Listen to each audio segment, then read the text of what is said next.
tout le monde, pour qu'on arrive à s'en sortir ensemble, parce qu'on est là, on est dans un avion ensemble, donc il ne faut pas qu'il tombe.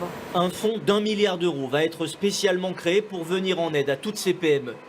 En Occitanie, 40 000 emplois seraient directement menacés par cette crise sans précédent de la filière aéronautique.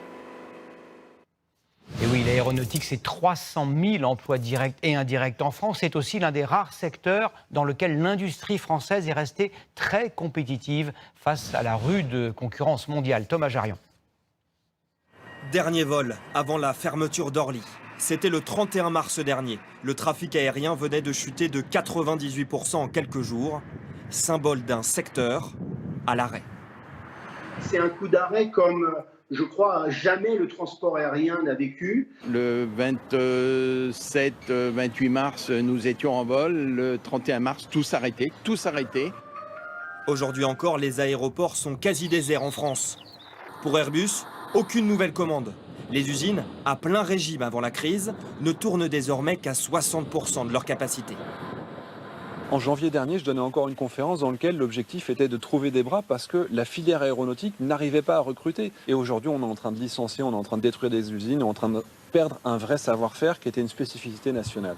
Est en jeu la survie d'un poids lourd de l'économie.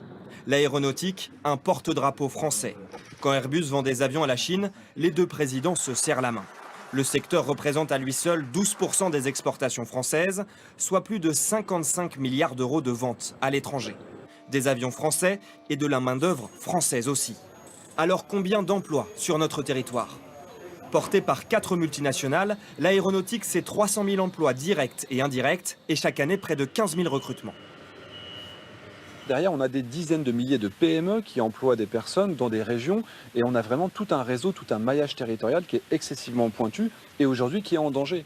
Des PME aux grands groupes, une même question. Quand et comment le secteur va-t-il redécoller? Côté trafic, les estimations les plus optimistes évoquent un retour à la normale, pas avant 2025. Toujours à propos d'emploi et d'entreprises, les conséquences de l'épidémie de coronavirus vont se faire sentir pendant de longs mois, en particulier pour les PME.